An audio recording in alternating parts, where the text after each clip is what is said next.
Saludos a todos, muy buenas noches. Nosotros somos Suma Teológica, Crítica y Académica.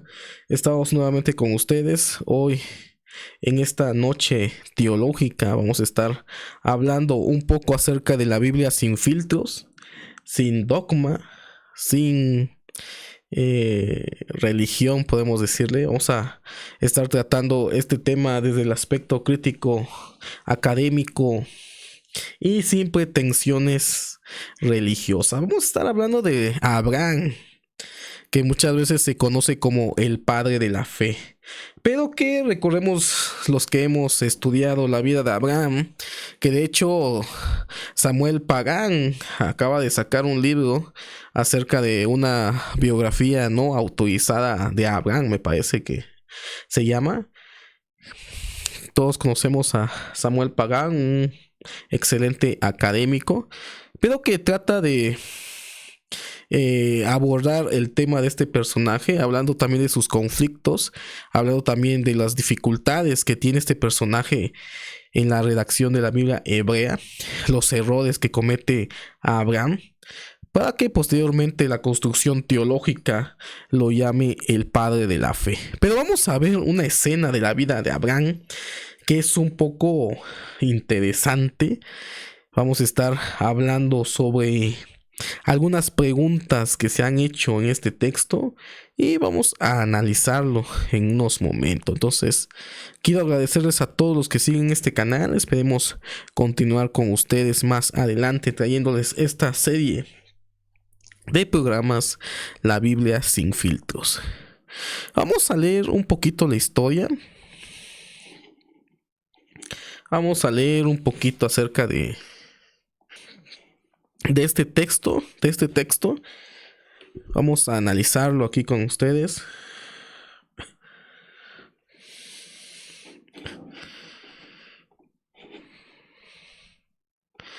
Y vamos a comentar algunas cuestiones que tenemos en este texto tan interesante y tan debatido.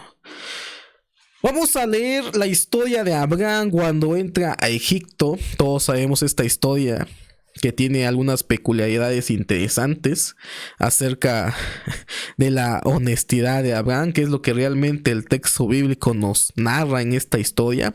¿Cuál era el mensaje que realmente trataba de transmitir el editor del libro del Génesis a su audiencia original?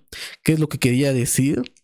Recordemos de que en esta etapa no se consideraba a Abraham como el padre de la fe, sino que era un ser humano también escogido por Dios por elección, podemos decirlo de esa manera, que también cometió errores y probablemente algunos pecados velados en el texto bíblico.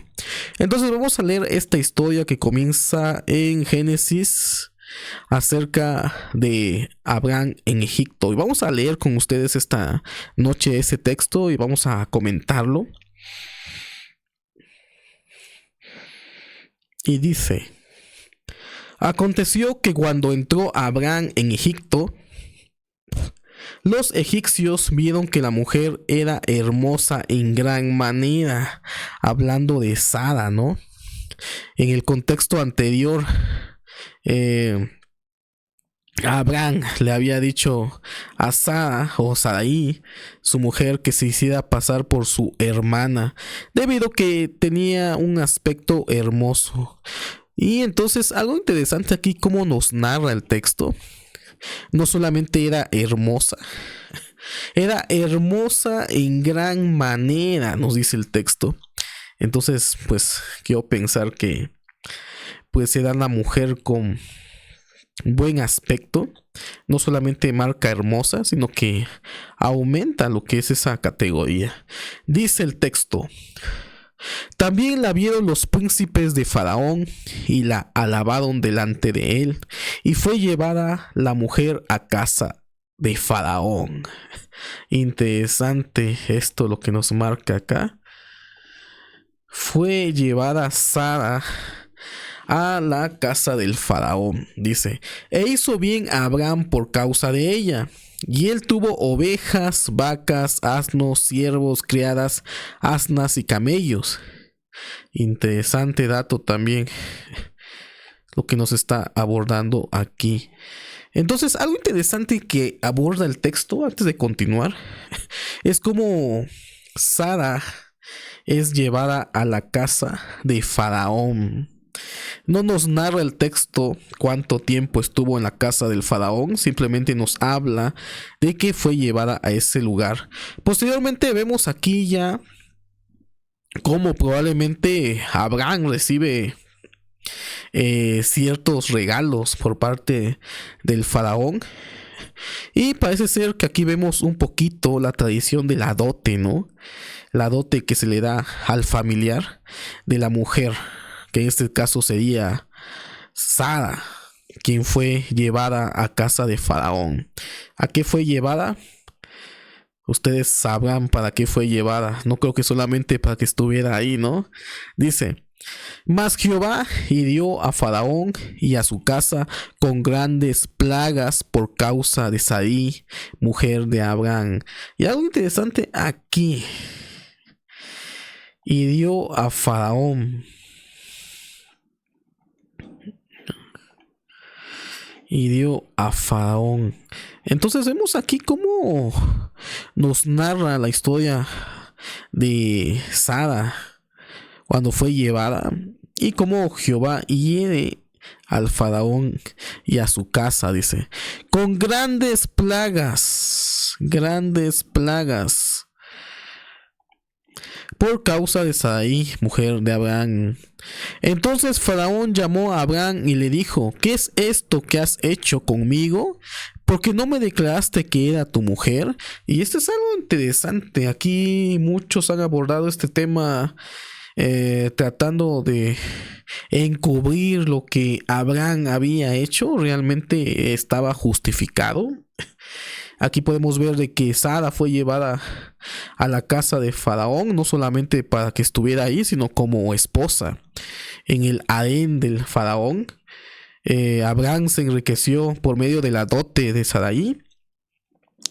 Posteriormente el faraón descubre de que Sarai pues no estaba soltera, podemos decirlo de esa manera, ¿no?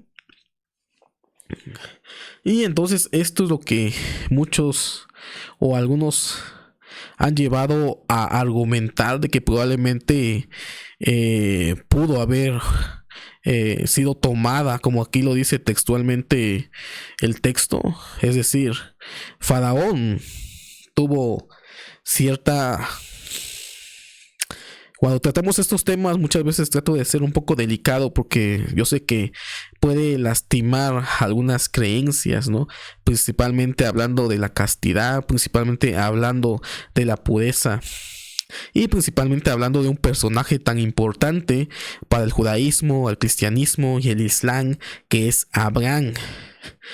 Y aquí lo que nos dice: porque dijiste, es mi hermana, poniéndome en ocasión de tomarla para mí por mujer. Y es interesante esto, lo que nosotros encontramos acá. Algunas otras traducciones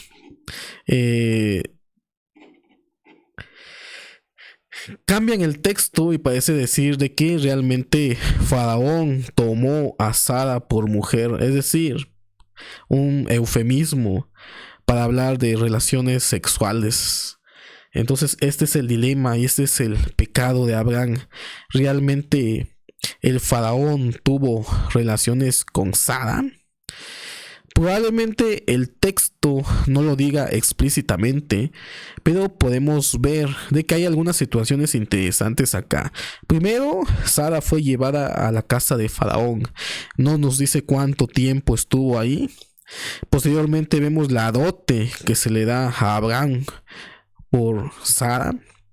Y vemos inmediatamente también grandes plagas. Y algo interesante aquí, como el texto bíblico narra de que las consecuencias son de la misma magnitud de las que tú cometiste. En este caso fue una falta grave el hecho de haber tenido relaciones con Sara. Aquí inmediatamente ya castiga a Faraón. Hay otra historia, vamos a estar analizando la otra historia donde vemos la historia de igual de Sara y Abimelech, me parece, donde en el otro texto sí dice claramente que no la tomó, pero aquí podemos ver de que el texto no dice esa misma situación. Entonces aquí podemos ver esto.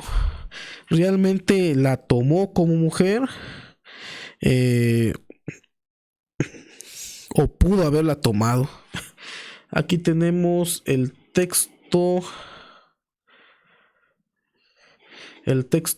en hebreo, y vamos a ver algo interesante en el verso 19, que es uno de los textos aquí debatidos, porque en el texto hebreo, si nosotros hacemos una traducción de esto de forma literal, ahora sí, tenemos otra versión en el cual podemos ver esto más claramente. Vamos a analizarlo, vamos a comparar esto, dice este texto, la Reina Valera. Recordemos de que también los traductores son influenciados por su creencia, por su dogma. Quieran o no, toda traducción es una interpretación. Y entonces aquí parece ser de que el traductor argumenta de que la pudo haber tomado el faraón, mas no la tomó. Pero el texto en la traducción, en el texto hebreo, parece ser de que sí argumenta de que sí, Faraón tomó a Sara por mujer, es decir, tuvo relaciones con Sara. Dice, ¿por qué dijiste es mi hermana? De manera que la tomé para mí como esposa. Entonces eso está hablando no en un tiempo futuro, está hablando en un tiempo pasado. Es decir, aquí el texto, la traducción del texto hebreo, podemos ver de que es muy diferente a lo que encontramos en la versión Reina Valera 60, una versión que ya podemos decir de que tiene ciertos lineamientos dogmáticos religiosos que se tiene al tratar este caso tan interesante, que es el hecho de que pudo haber pasado de que Faraón pudo haber tenido relaciones sexuales con Sarai. Y en el texto hebreo, en la traducción, simplemente dice, la tomé tiempo pasado para mí como esposa, hablando de los eufemismos, es decir, realmente la tuvo como esposa. Ahora pues aquí está tu mujer, tómala y vete. Entonces aquí es interesante esta traducción, que difiere un poco a lo que nosotros tenemos en la Reina Valera, pero parece ser que aquí sí lo dice explícitamente en una traducción del texto hebreo. Interesante esto lo que acabamos de abordar. Realmente fue tomada Sarai o Sara por el faraón. Probablemente esto ha sido un pequeño debate en cuanto a la interpretación, a la hermenéutica. ¿Cuáles son sus implicaciones teológicas? ¿En qué lugar pone y coloca al personaje de Abraham, el padre de la fe? Recordemos de que la Biblia, en muchas ocasiones, en muchas narrativas de grandes personajes, no lo retratan como personas perfectas. Cometieron errores, algunos cometieron pecado, pero Dios los reivindicó y en algunas ocasiones pasó por alto el pecado de algunos de estos personajes. Tiene implicaciones interesantes. Primero tenemos a Abraham, que más adelante la teología lo construye como el padre de la fe, principalmente en línea cristiana. El hecho de haber hecho esto, primero la mentira, primero hizo de que Sara dijera que era hermana de Abraham. Ahí tenemos la mentira. ¿Quién es el padre de la mentira? Satanás, ¿no? Posteriormente tratan de encubrir a Abraham diciendo de que para salvar su vida. Bueno, es una situación interesante ahí. Pero no queda solamente eso, sino el hecho de que Vemos en el texto, en una de las tradiciones del texto, cómo es tomado por el faraón como mujer y se enriquece de esa mentira. Y probablemente se cometió ahí un pecado de adulterio, que es un pecado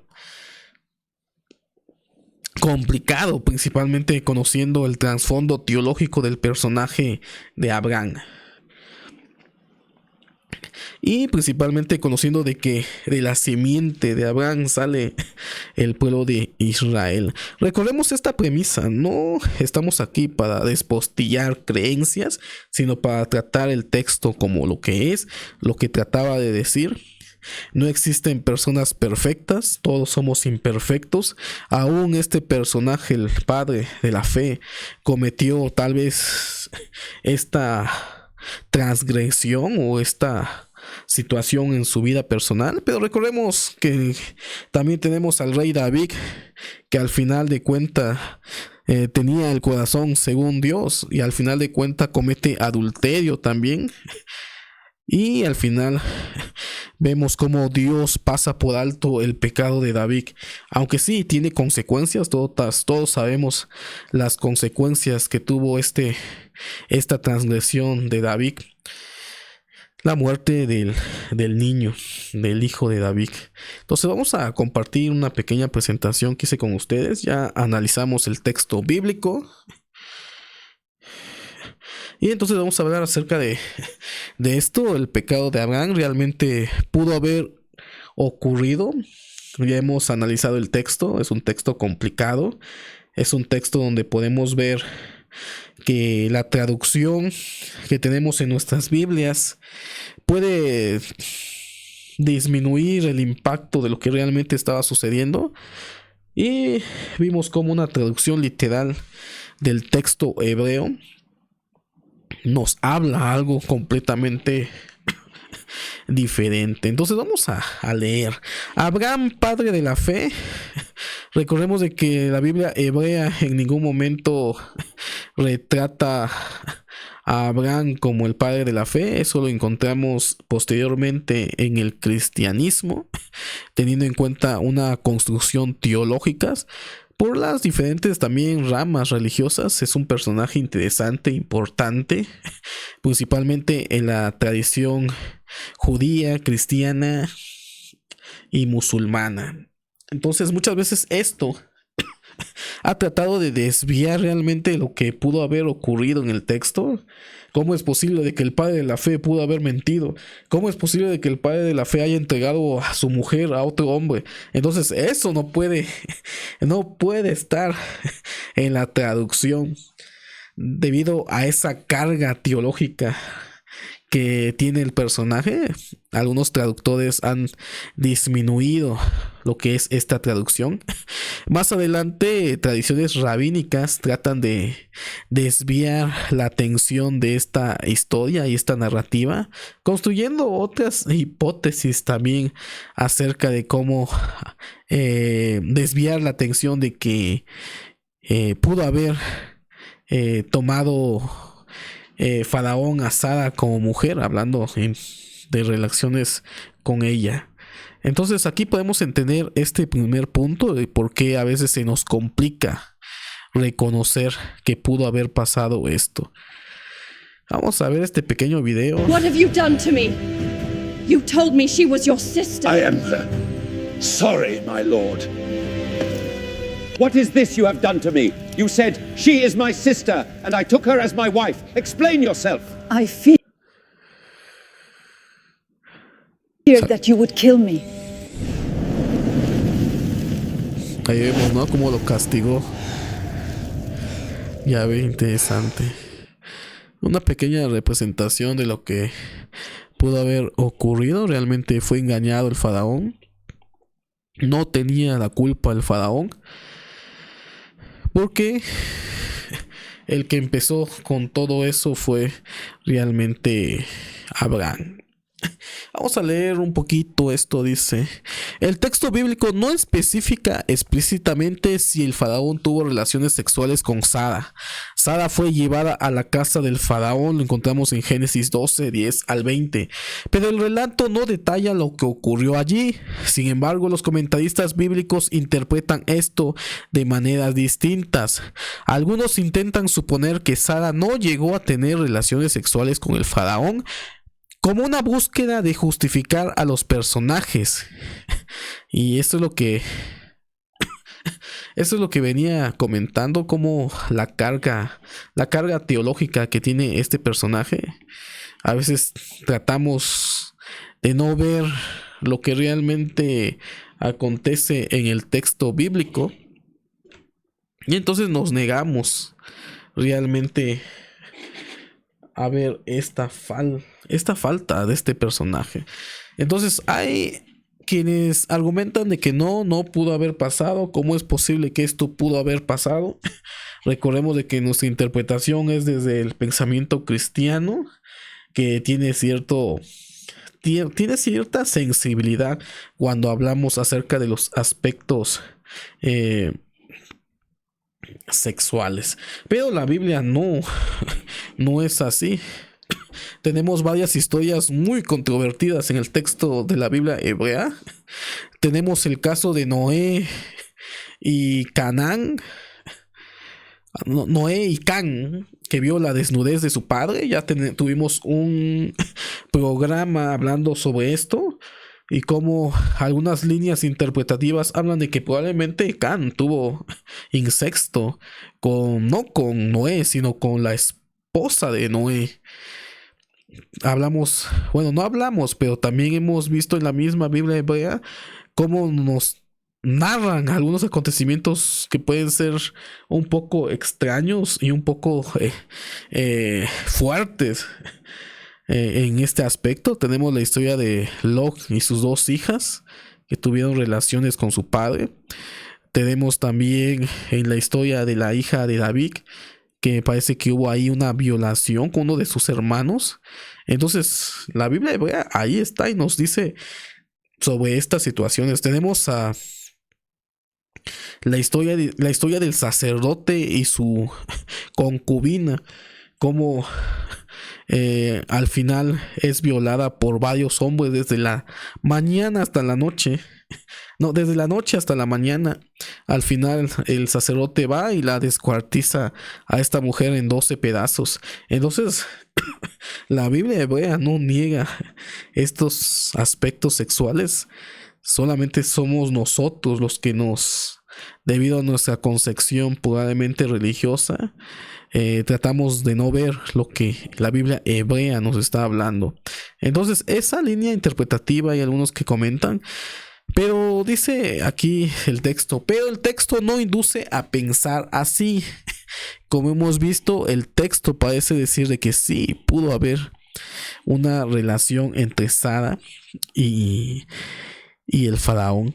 De hecho, lo que interesa al texto es resaltar que Sara estuvo con el faraón y que por esa causa este sufrió el castigo de grandes plagas. Interesante, y esto es lo que algunos argumentan acerca de esto, de que realmente pudo haber ocurrido un acto ahí, y por eso de las grandes plagas que Yahvé mandó al faraón.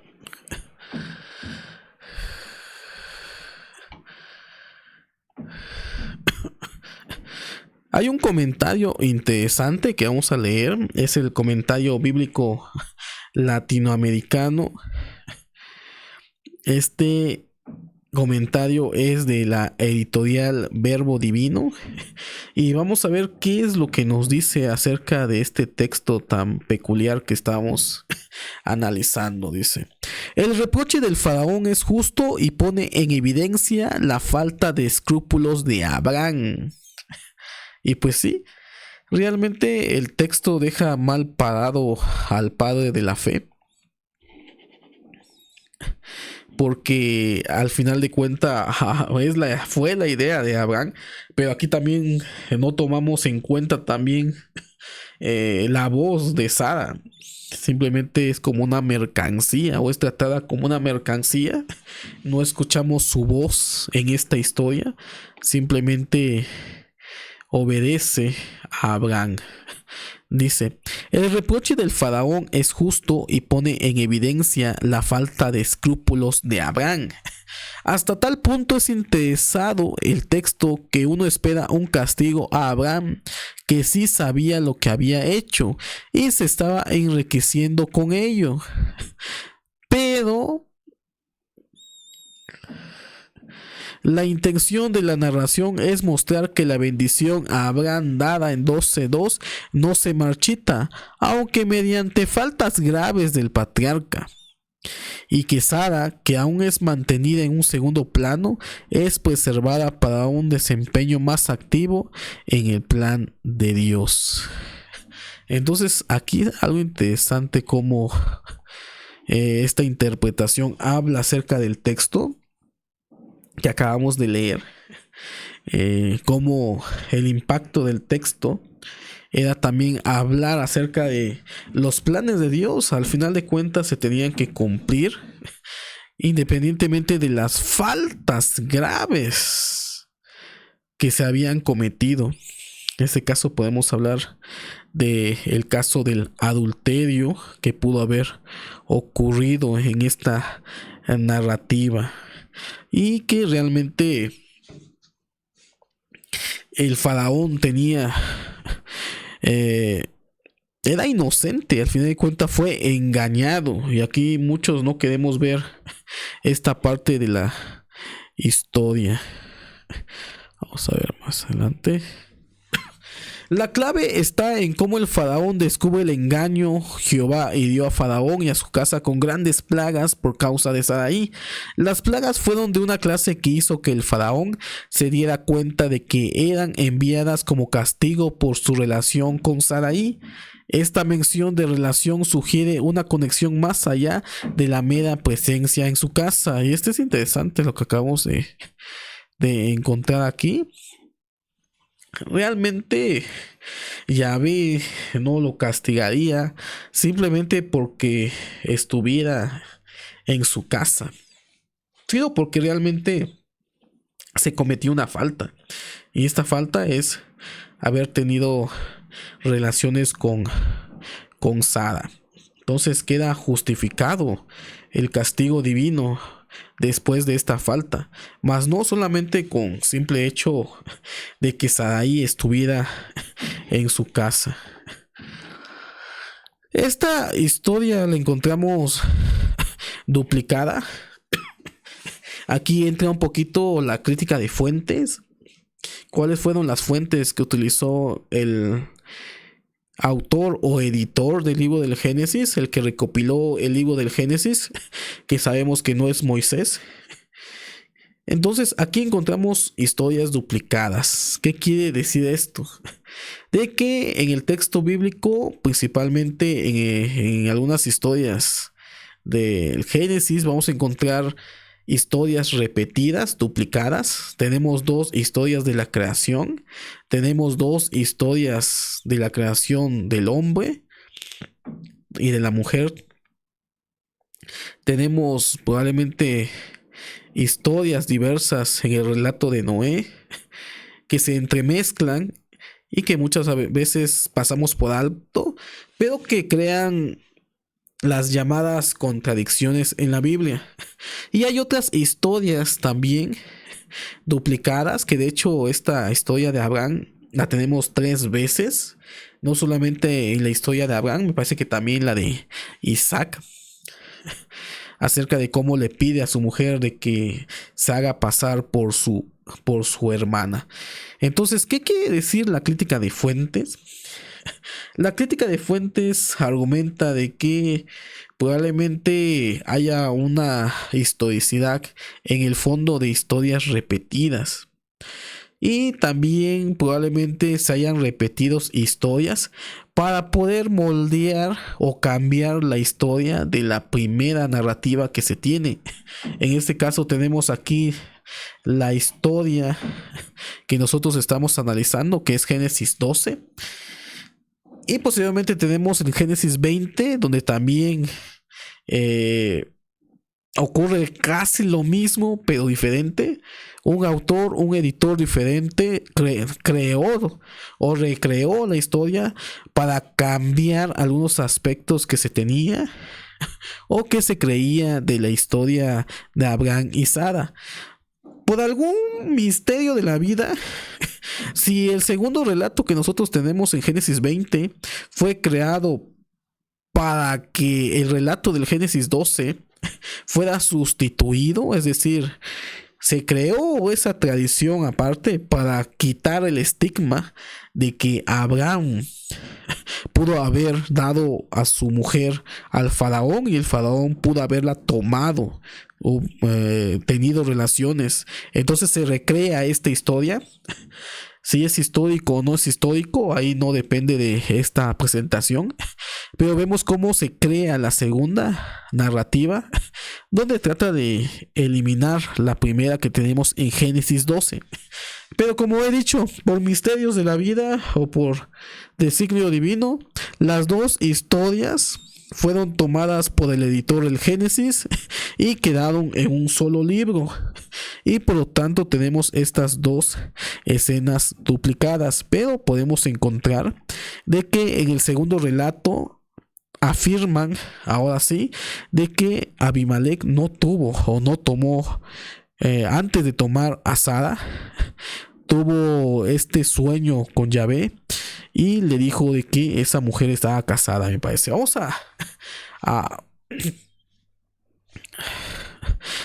a analizarlo. En Génesis 12 la historia se centra en el faraón. En Génesis 20 se centra en Abimelech. El trasfondo contextual es el mismo. Abraham le pide a Sara de que mienta y se haga pasar por su hermana.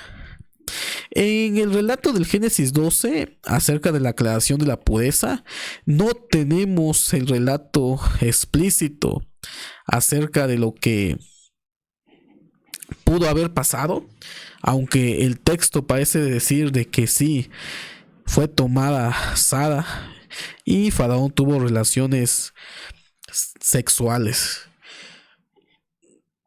Pero en la historia de Abimelech, aquí algo interesante, déjenme ver. Entonces aquí está ausente lo de la pureza, pero aquí en Génesis 20 el editor de esta historia nos aclara que Abimelech no se había llegado a ella. ¿Por qué hace esta afirmación? ¿Por qué el autor de esta narrativa explica realmente lo que pasó, pero en Génesis 12 no aparece esto, sino parece decir de que realmente Faraón tomó a Sara?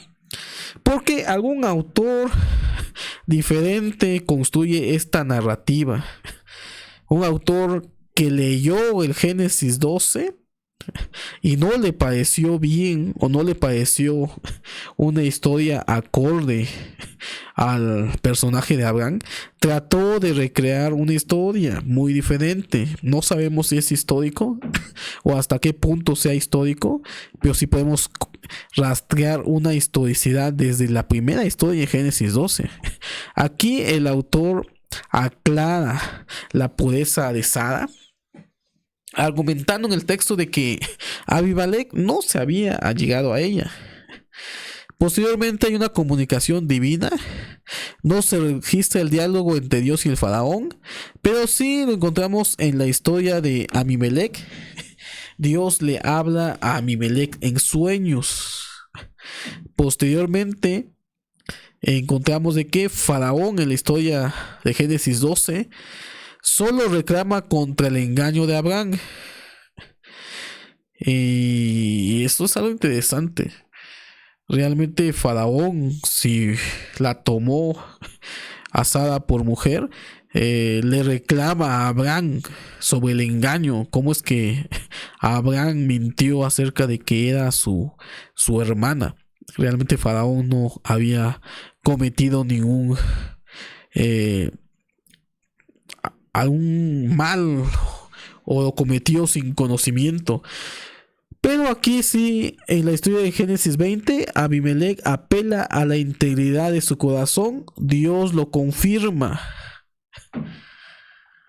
Interesante dato. Y aquí hay también castigos. Recordemos de que se está duplicando la historia. En el primero hay grandes plagas. Y eso es todo lo que ha llamado la atención a algunos estudiosos.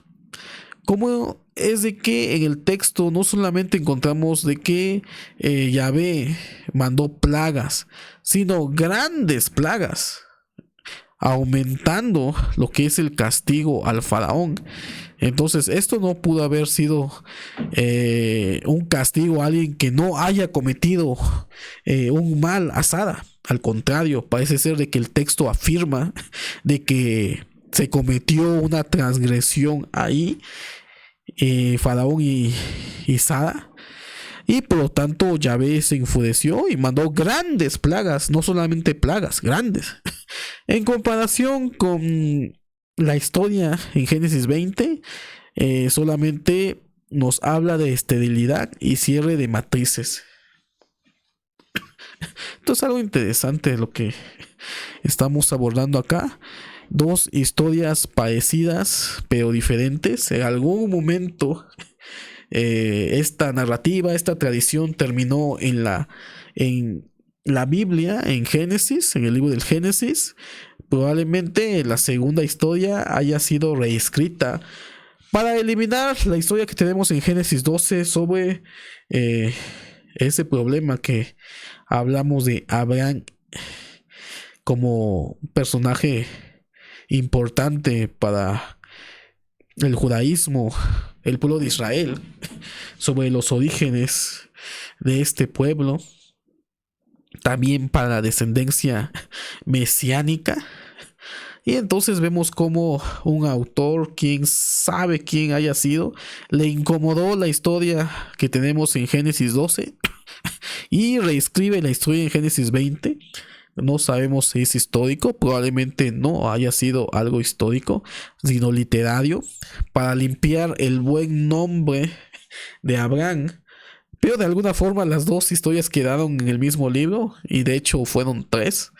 Alguien más reescribe una historia, pero ahora no en Abraham, sino en Isaac y su esposa. Me parece que sí eran estos dos personajes. Entonces aquí podemos ver esta interesante narrativa. Y algo también que tenemos que considerar: a veces nos escandalizamos por estas cuestiones, cuando en realidad el libro del Génesis probablemente es de índole etiológico más que histórico. No trata de hablarnos de una historia, sino de una historia desde la perspectiva teológica. Y en muchas ocasiones hay historias recreadas, reeditadas. Recordemos la teoría documentaria de que probablemente hubieron por lo menos 5 tradiciones diferentes, 5 editores diferentes con intenciones diferentes, que le echaron mano al texto, al Pentateuco. Y recordemos de que al final se unificó, se terminó de recopilar en el exilio. Y por esa misma razón hay múltiples historias duplicadas, porque más que autor podemos hablar de editores que le dieron forma al Pentateuco. Y hablando de la historicidad, probablemente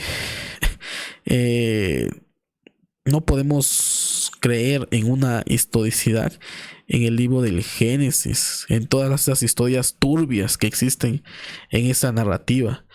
Otra solución que se le ha dado a esto es de que realmente no sea algo histórico esta historia de Abraham y Sara, sino que es una representación del editor del libro del Génesis para hablar del exilio de Israel en Egipto. Y esto lo podemos ver como Sara es tomado por el faraón. Podemos ver al pueblo de Israel tomado por el faraón.